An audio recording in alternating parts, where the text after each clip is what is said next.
ఆస్వాదిస్తూ తినేది ఏమైనా ఉంది అంటే పప్పే కదా అండి. పప్పు అండ్ సాంబార్ కూడా చాలా ఇష్టపడతారు.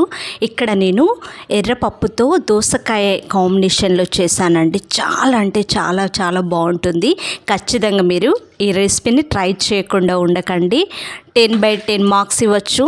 రోజు తినేదానికన్నా 4 ముద్దలు ఎక్కువనే పోతుందండి. ఖచ్చితంగా ట్రై చేయండి. ఇక్కడ నేను ఒక హాఫ్ అన్ అవర్ వరకు ఎర్రపప్పును నానబెట్టుకున్నానండి. విత్ వాటర్తో మనము కుక్కర్లోకి యాడ్ చేసి టమాటాలను ఒక 4 వరకు తీసుకొని అందులోకి కొత్తిమీర, అదేవిధంగా కొద్దిగా ఒక 1 రెమ్మ వరకు కరివేపాకును కూడా యాడ్ చేసి ఒక 1 స్పూన్ వరకు సాల్ట్ను యాడ్ చేసి దీన్ని కుక్ చేసుకోవాలండి. అదేవిధంగా ఇంకొక ప్యాన్ తీసుకొని ఇందులోకి ఆయిల్ హీట్ అయిన తర్వాత జీలకర్ర, ఆవాలు, దాంతోపాటు మినపప్పు, శనగపప్పు ఈ పోపులను మనము వేంపుకోవాలి. ఇప్పుడు 1 రెమ్మ వరకు కరివేపాకు కూడా వేసుకొని పొడవుగా కట్ చేసుకున్న మిర్చి ఉంటుంది కదా, వాటిని కొంచెం ఎక్కువ క్వాంటిటీతో వేసుకుంటున్నానండి. కారం తక్కువ వేసుకుంటాను. మిర్చితో చాలా టేస్టీగా ఉంటుంది పప్పు. అదేవిధంగా కొద్దిగా ఆనియన్ కూడా వేసుకొని వీటిని మగ్గించేసుకోవాలి. ఈ విధంగా మగ్గిన తర్వాత దోసకాయ ముక్కలను నేను ఈ విధంగా కట్ చేసుకున్నానండి. కొంచెం లావుగా ఉండాలి, అదేవిధంగా కొంచెం చిన్నగా కట్ చేసుకోవాలి.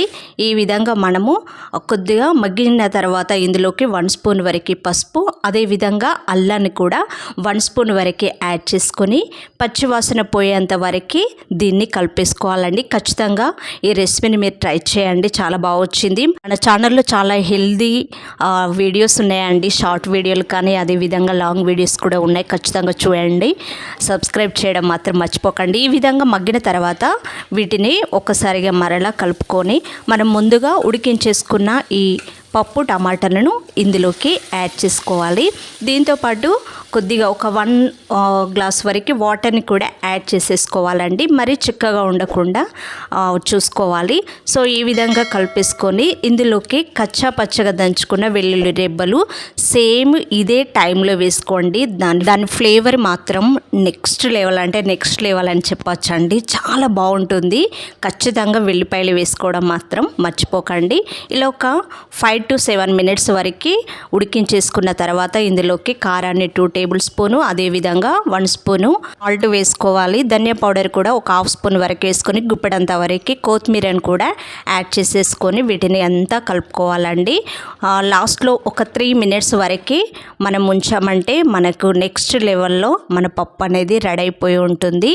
కందిపప్పులో కన్నా మనకి ఈ ఎర్రపప్పులో చేసుకున్న ఈ దోసకాయ పప్పు అనేది చాలా ఎక్సలెంట్గా ఉంటుంది. ఒకసారి అయితే ట్రై చేసి చూడండి. మన ఛానల్లో ఖచ్చితంగా సబ్స్క్రైబ్ చేయండి, షేర్ చేయండి, కామెంట్ చేయడం కూడా మర్చిపోకండి. Thank you for watching.